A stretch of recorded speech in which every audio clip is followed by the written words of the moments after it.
Morning. This is Jack in the kitchen putting in. This is an Ikea kitchen, and there's a little bit of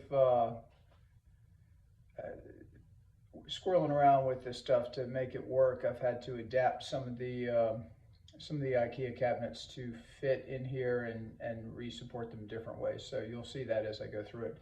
But we're talking about microwave installation. When you install a microwave in the Ikea uppers, it's different because the Ikea upper cabinets are 15 inches deep and change, and the standard upper cabinets are 12 inches. So you got 3 inches over. And what that does, when you look at stuff, is you've got a lot more depth. So when you put your template on, your template is going to want your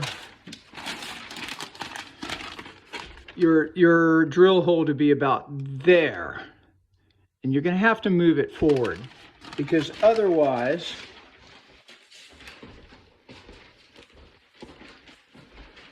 when you put your microwave in, if you take a look at it, this is going to be kind of covered by the cabinet doors, meaning particularly if you have a recirculator, this is not going to be a recirculator. This is going to go out through the wall.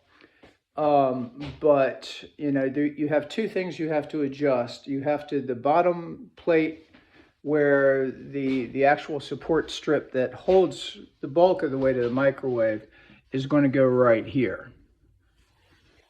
But it's going to have to be out about 2 inches is what I like.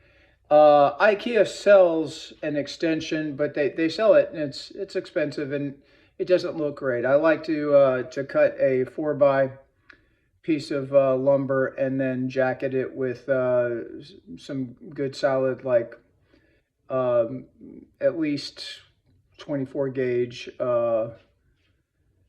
metal, galvanized or stainless, depending on what I have on hand. I have galvanized, but that's just how that works. Now for the upper, I've got my little marks in here, but I'm going through the wall. I'm going to have to actually create a little bit of duct, about 2 inches worth on the inside. What they give you with the microwave is a very, standard little piece. It's got a flap. It opens. This is not a high CFM microwave fan, but it blows out. So all I'm going to have to do is reproduce that. Got to reverse the fan on this thing as well. Put that on there and then have like a 2-inch, easy enough to bend. I won't even need a brake for that. Anyway, that's what's going on. I'll take several different videos on the how-to. It's the worst thing about the Ikea cabinets, in my opinion. I love everything about them, but when you go to mount stuff that's standard for the uppers, everything has to be moved because they're great. They got like more space than anything, but yeah. So here we go.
clear. But for the top cabinet plate, you can't see, but I've already drawn the line that corresponds to this. And you want to make sure they do this little silly thing on most of them where they have a dotted line. That indicates the actual wall line. There's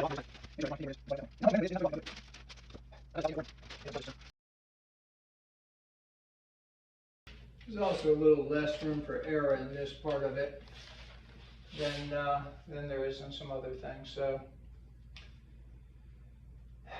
once you miss the hole, you have to keep drilling the hole out. You waller it out to get it to the point where it'll actually find the hole in the top of the microwave. And by the time you get there, then you got to stick a bunch of washers on the stupid thing. And it's a big-headed screw. But if you go past a certain point, you're kind of toast. That's just how it is.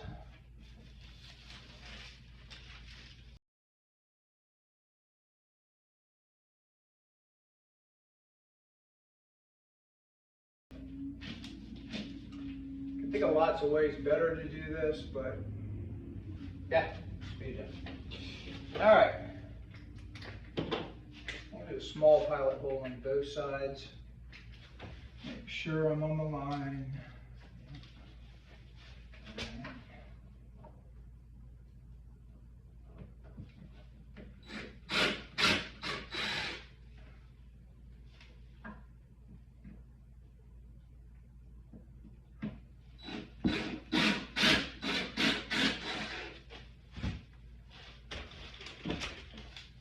Let's drop this down. I won't have to move that. It'll make it. Now let's go with a slightly bigger bit.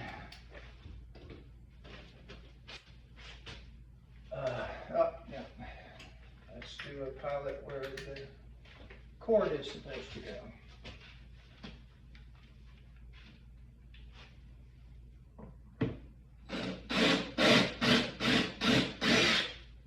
That's supposed to be a pretty substantial hole. All right. Now, the screws to go with this thing look like a machine version of the ledger locks I just used. Ta-da! They have a beveled area it's supposed to go and seat dead into the hole. The instructions on this one call for the hole to be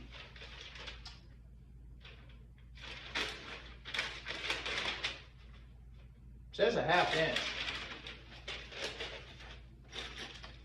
They like to have a little flex as the thing is moving up towards it, but a 1/2 inch seems excessive to me. So I'm not going to drill a 1/2 inch. I'm going to pop a 3/8 through with a Forstner bit and see if I can't make work with that. This 1/2 inch, I think 1/2 inch is too big.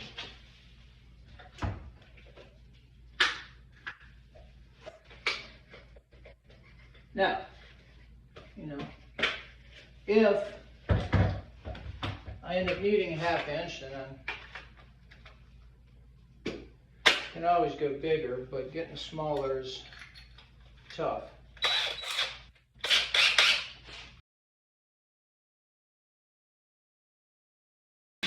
Uh-oh. Yeah, made a mess on that one. Should have been more patient. Damn. I see these puppies popped in here. That looks like it's eating great.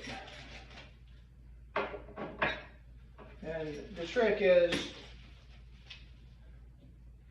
to get the thing in there and have these line up and then just start screwing them in to the top of the microwave. The problem is, if you have the microwave coming up, it's coming up at an angle and these things won't go but so far forward. So the ideal is to get it all the way up and then pop the screws in find a hole and get at least one started. Got to do the cord first. So we'll get out of this portion a bit and go to the size they recommend, which is bigger than anything I have. I don't think I need a 2-inch. That's big. Let's see, I think I got an 1.25 inches.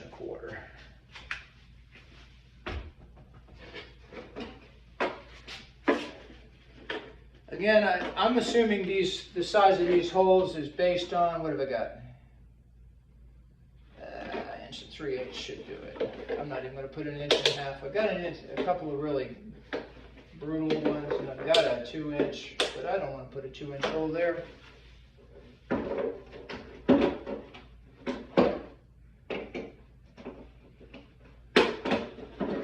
Again, if I'm in the right place, inch would be plenty. It's an 1 3/8.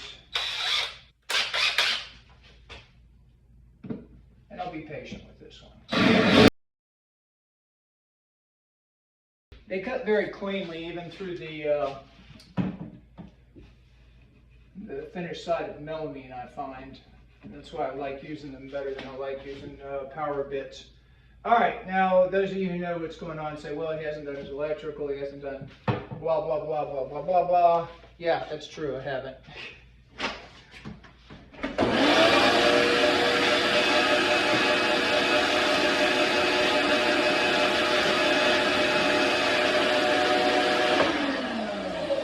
But I got the rough in, and this is just to check and make sure everything's going to fit. I'm going to go ahead and dry fit the thing, and then take it out, because I like, to me, I like to do that. So I'm going to put the microwave in, check, make sure the screws and everything are lined up, make sure this all hooks in the way it's supposed to, and then I'll pop it out, because I do not have an exterior vent. I'm going to have to go pick one up, but I want to make sure I'm not just playing around here before I do that. Hello, after a couple of failed attempts, we're here to do what I really hope is the final install. If you're seeing it, probably is the final install. Got everything squared away, have the ductwork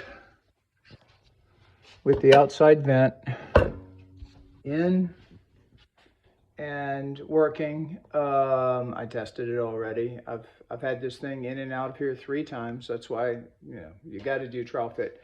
It's tougher to vent it outside than it is to vent inside, obviously, but it's pretty substantial, the difference. The big problem I had with this little plate, I was trying to get this thing a little more secure, the outside edge, because if there's no cabinet on the other side, it's kind of unsightly to have the side of a microwave.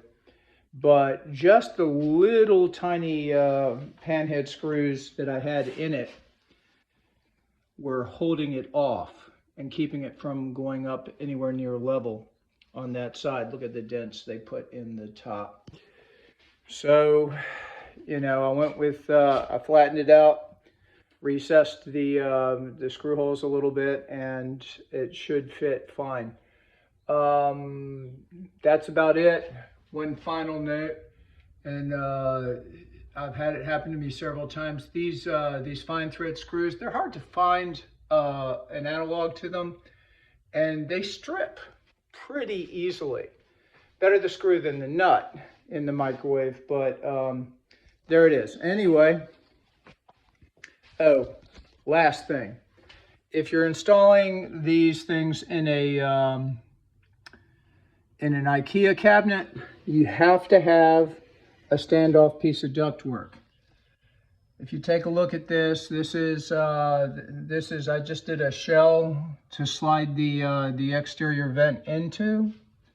The exterior vent looks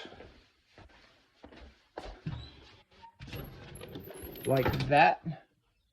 So it has an extension. Those extensions are set up to be going through a standard 2x4 stud wall with siding on it. They do not make it through old house walls. and even if they do, they don't make it all the way to your microwave, because you've got a 15.5-inch cabinet instead of a 12-inch cabinet. So you have to have something, a standoff that's about the same as the standoff on the bottom. Okay, let's put it up there.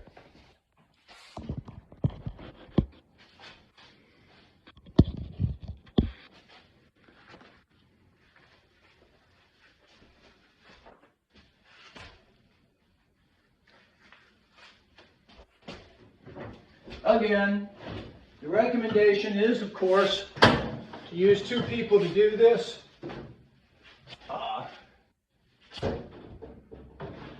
They are not heavy equipment, so use your own discretion.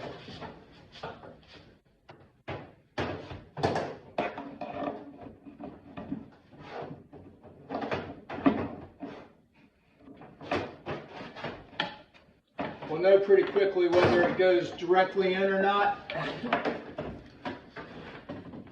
because it'll either push all the way up or it won't. Boom. That's pretty solid.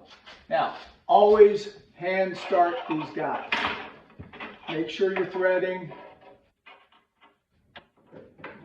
because if you strip one of these, they are not easy to find.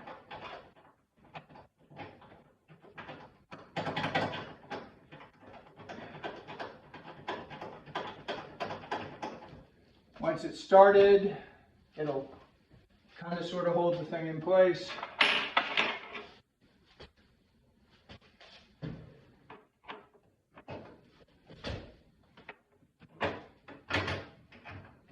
Again, hand start it. This one gave me some trouble.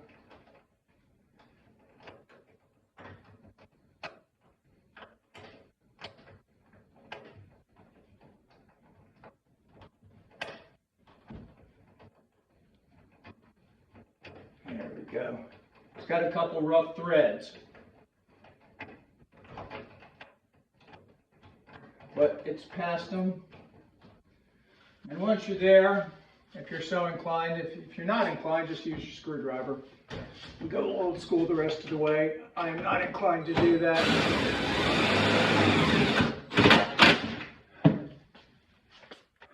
Don't let it go past a couple clicks on your driver. Again, you strip the nut.